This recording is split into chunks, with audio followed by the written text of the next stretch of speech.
When my phone buzzed that night, I expected a false alarm. Instead, my security feed showed Emily Lopez, heels, flashlight and all, picking my front door lock like she was in Mission Impossible, stared in disbelief as the same woman who'd fined me for mailbox paint snuck into my living room. With a tranquilizer gun and a tote labeled rescue operation, she had no clue my dogs weren't kenneled. 5 retired K9s slept freely in the house, silent, loyal, trained for anything.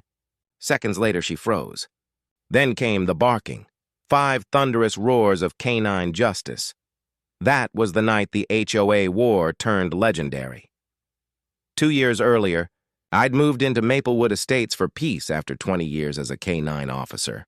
I wanted quiet mornings, honest neighbors, and space for my dogs, Rex, Atlas, Biova, Nova, and Scout. They weren't pets.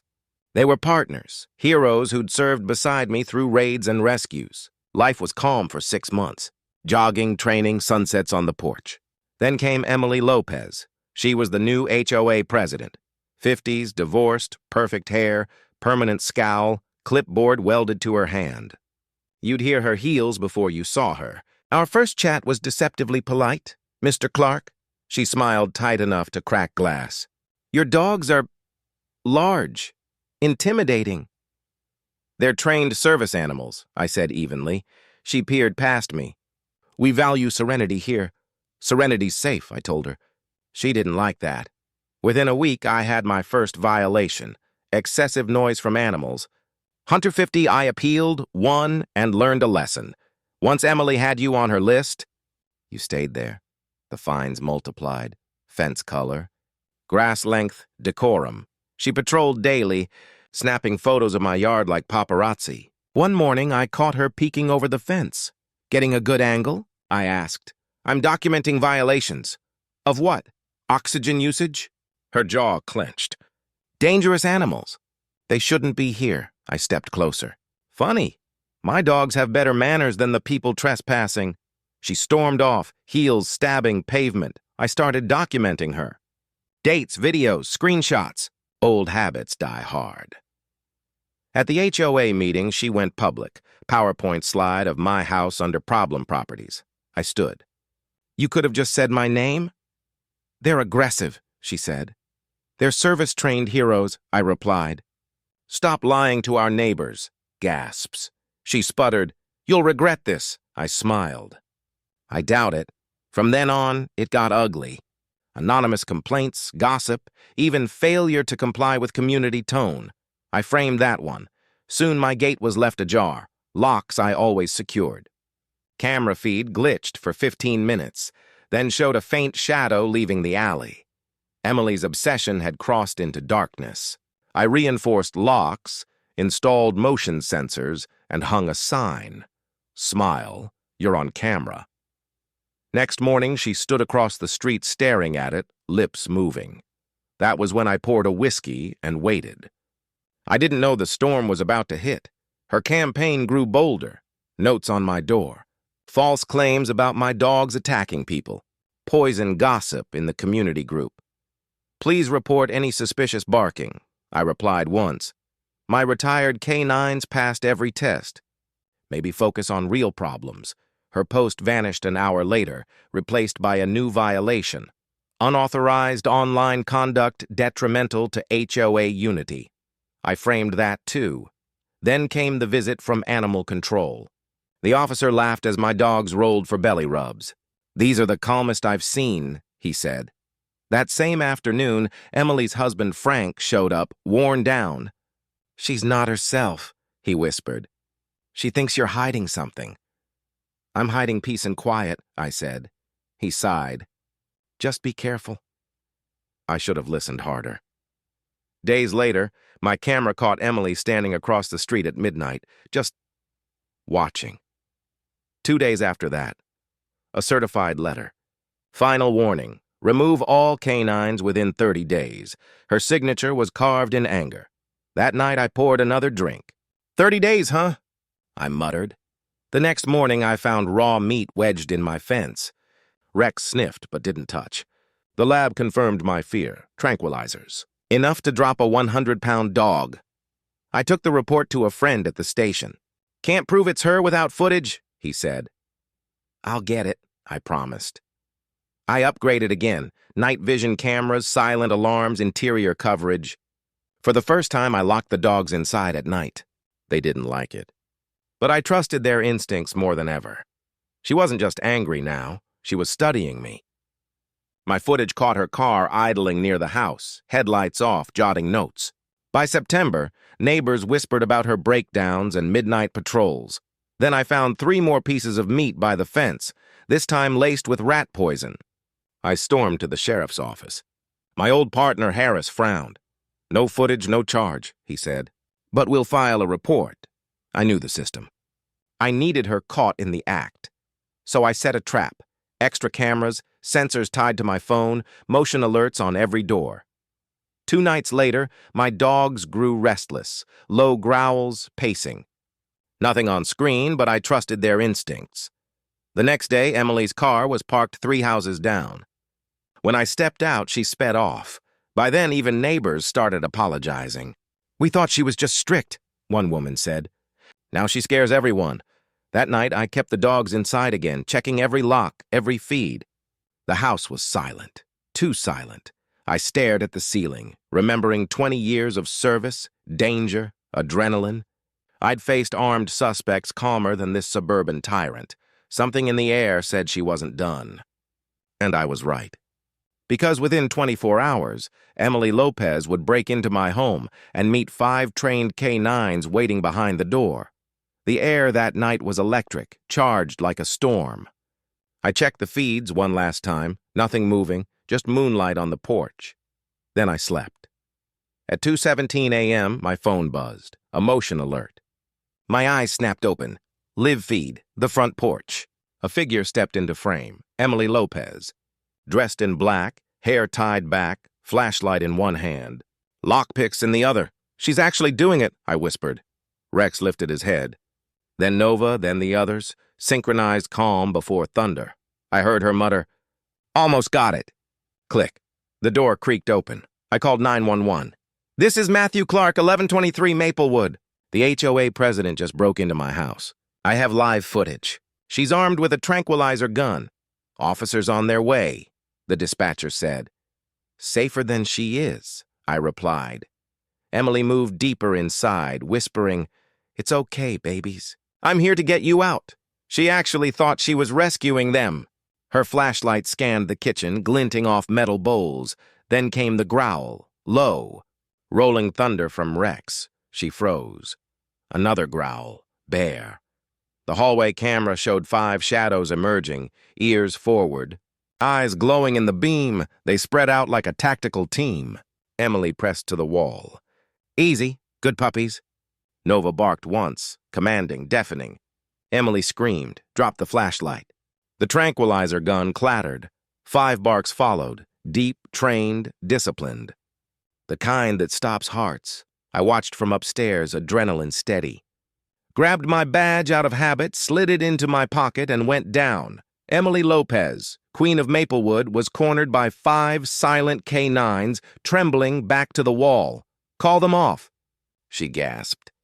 "They'll kill me." "They're trained," I said evenly. "Unlike you, they know right from wrong." I heard screams. I thought, at 2 a.m.? With a tranquilizer gun and lockpicks? She stammered. "I came to check on them." I gestured to her fallen bag. "Open it." She hesitated. I whistled. The dog stiffened. She obeyed, unzipping the bag. Out spilled tranquilizer darts, drug treats, bolt cutters, fake animal abuse reports with my name. "You came prepared," I said. "Lucky for you, they're trained not to attack," tears welled. "Please, I was trying to help." "Help?" I laughed. "You broke into a cop's house to kidnap trained service dogs." "That's not help. That's criminal." Sirens wailed outside, growing closer. "You called the police?" She panicked, of course. "Didn't trust the HOA to handle this one." 2 deputies entered, one of them Harris. He blinked at the scene. "Well, this is new." "Breaking and entering," I said. "Animal cruelty." "Attempted theft," Harris nodded. "And stupidity." They cuffed her gently as the dogs sat in formation, silent witnesses. "I'm the HOA president." She screamed. Rex barked once, sharp as a gavel. I smiled. Not anymore. Outside porch lights flared across the cul-de-sac. Neighbors filmed from porches. Someone whispered, "Is that Emily?" Another muttered, "About time." Red and blue washed over the street like Judgment Day. For the first time in months, peace settled over me. The war was finally over, or so I thought. The next morning, every phone in Maplewood lit up. Security cam clips of the break-in spread through group chats like wildfire. HOA president meets the K-9 committee. 3,000 views before noon. For once, I didn't mind the attention. By sunrise, my inbox filled with HOA emails about an emergency meeting. Neighbors pretended to water lawns while sneaking glances at my porch. For the first time since moving here, people waved, not in fear of my dogs, but in respect. Even Harris stopped by, coffee in hand. "You've got her dead to rights," he said, handing me the report. "Breaking and entering, animal cruelty, attempted theft. She's facing multiple charges. Think she'll plead insanity? Wouldn't shock me," he shrugged. "Her husband says she hasn't slept in weeks. Color-coded lists of who she likes and who she wants to fine." "Color-coded vengeance," I muttered. "HOA efficiency at its finest," he chuckled. "You're lucky your dog stopped her. That footage will make everyone think twice before crossing a shepherd." By noon, the meeting was set. I almost skipped it, but curiosity won. I printed stills from the video. Emily inside my house, the tranquilizer gun, her terrified face framed by 5 dogs. When I walked into the community hall, silence fell. At the front sat the remaining board members, pale and sweating. "Mr. Clark," said Vice President Harold Green, voice trembling, "we want to discuss the incident." "Incident?" I echoed. "You mean the felony?" Gasps rippled through the room. I slid the photos across the table. The top one, Emily holding the gun. A woman covered her mouth. "Oh my God," someone whispered. Harold's face drained. We had no idea." "You did," I said flatly. "You ignored every complaint." Another member, Judy, stammered. "We thought it was a neighbor dispute. We never imagined—" "You didn't imagine because you didn't look." Then Denise, the neighbor who'd warned me, stood up. "I have her texts," she said, holding up her phone. She bragged about making Matt's life miserable. "Called it her project," people gasped. Another resident added, "She fined me $300 for leaving a trash can out 10 minutes. When I appealed, she fined me more." The room erupted, story after story. Finally, Harold slammed the mic. "Enough. We'll remove her permanently and refund anyone fined under her." I nodded. "Good, and maybe learn something about oversight." He didn't argue. When I left, someone started clapping. Then everyone did. It felt strange, but satisfying. "Mr. Clark," Harold called after me. "We'd like you to join the board as an advisor." I grinned. "No thanks. I prefer my sanity." Laughter broke the tension. That evening, local news picked up the story. HOA president arrested after break-in. Comment sections exploded. "Karma for an HOA Karen. Give those dogs medals."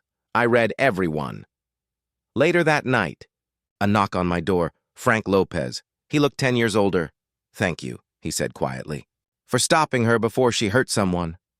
"She's lucky my dogs are trained to restrain," I replied. He nodded. "She wasn't always like this. After her mother died, she needed control. The HOA gave her purpose, then consumed her." "Control's a dangerous drug," I said. He sighed. "I'm filing for divorce. Can't do it anymore." He started to leave, then paused. "You handled this with more grace than anyone else could have." "Justice is enough," I said. He smiled faintly and walked away into the dark. For the first time in months, my house was quiet, but peace felt fragile, like a door barely closed. I thought it was over. It wasn't. A week later, Detective Harris called me to the station. "Matt," he said, "we found something at her house." He handed me a folder, photos of my property taken from every angle. "She was tracking you," he said. "Notes on your schedule, even when you walk the dogs. And that's not all. She embezzled HOA funds, fake invoices, shell accounts. We're estimating $80 grand. So she targeted me because I had cameras, I said. Exactly. She thought you'd expose her. I exhaled slowly. She almost killed herself over stolen HOA money. He nodded. Her husband's cooperating? She confessed to the poisoning attempt, too. I rubbed my eyes. Delusion meets hypocrisy. She's in county jail. No bail. For the first time, I felt real relief. Not victory, just quiet truth finally surfacing. Word spread fast. The neighborhood that once avoided me now waved when I walked the dogs. An old man clapped my shoulder. You did what we all wanted to. I smiled, but didn't feel like a hero. Emily wasn't evil, just broken and blinded by pride. At the next HOA meeting, Harold stood under flickering fluorescent lights. Effective immediately, he said. All false violations are void. Fines refunded. Mrs. Lopez permanently removed. Applause filled the room. For once, it felt like a community again. People brought banana bread to my porch, suburban forgiveness in foil. Denise handed me a plate. For your heroes. They earned it, I said. Days later, Harris told me. She pled guilty. 2 years probation, restitution, mandatory counseling. She needs help, I said. You're more forgiving than most. When you've seen pride ruin people, you stop hating them. You just hope they learn. Restitution checks arrived. Neighbors fixed fences, replanted lawns. Piece. Piece by piece. Irony. The new security cameras around Maplewood were funded by Emily's embezzled money. Life returned to normal. The dogs finally slept through the night again. Then one evening, an envelope appeared in my mailbox, no return address. Inside, a letter. Mr. Clark, I wasn't trying to hurt you. I was trying to fix something broken inside me. After my mother died, the HOA was all I could control. I told myself I was protecting people, but really I was punishing them. Your dogs didn't attack me, they protected you. Maybe they protected me too. I'm sorry. Emily Lopez, I read it twice. Forgiveness didn't come. But understanding did. Sometimes closure arrives quietly, in ink, not applause. 2 weeks later, I saw Frank outside the post office. She's in therapy, he said. Doing community service at the county animal shelter. I laughed softly. The woman who hated dogs now cleans kennels? Life's funny, he said. She's calmer. Asked if you'd ever read another letter. Maybe, I said. Someday, the new HOA leadership turned out decent, transparent, polite, focused on community, not control. Harold offered me a seat again. I smiled. The only committee I'm joining is the Leave Me Alone committee. He laughed. Months passed. Maplewood grew warm again. Kids on bikes, dogs in yards, laughter instead of gossip. Then one chilly morning, the mailman handed me another certified letter from Emily. Dear Mr. Clark, I've spent months cleaning cages and feeding rescues. They've seen worse than I ever did, yet they still wag their tails when shown kindness. That's what broke me. I realized control isn't peace, it's fear. I was diagnosed with obsessive-compulsive personality disorder. It explains a lot, but it's not an excuse. I just wanted you to know I'm trying to become someone my community won't fear. If it means anything, those dogs saved my life that night, not from them, but from myself. Emily Lopez folded the letter carefully and placed it with my case notes. Not forgiveness, just acknowledgement. Rex stretched beside me, finally enjoying his retirement. Nova, the hero of that night, became the neighborhood's favorite. Kids called her the brave one. The HOA even built a dog park where once Emily had banned them. At the ribbon cutting, Harold said, You started this peace, Matt. Sometimes peace, I told him, comes from knowing when to stop fighting. That night I sat by the fire. Dogs sprawled around me. Emily had lost everything, her title, her control, but maybe gained herself. Justice isn't always punishment. Sometimes it's restoration, like training a dog. It takes patience and the will to see beyond mistakes. Weeks later came one last envelope. Inside, a photo of Emily at the shelter, kneeling beside a rescued German shepherd, smiling faintly, On the back, "Thank you, Matthew." I didn't smile or frown, just nodded and set it beside Rex's old police photo. For the first time in a long while, peace felt real. Because in the end, this story wasn't about fences or HOA bylaws, it was about fear dressed as authority, and what happens when control replaces compassion. People like Emily think power keeps them safe, but true safety comes from trust and accountability. We all know someone like her, a boss, a neighbor, a relative, so desperate to command that they forget how to care. You stand your ground, you protect what's yours, but when the dust settles, you leave space for them to change. Because real justice isn't revenge, it's breaking the cycle of harm, and sometimes the best guardians don't wear badges. They wag their tails. If you've ever stood your ground against a bully, HOA or otherwise, share your story below. And remember, sometimes peace doesn't come from rules. It comes from learning when to let go.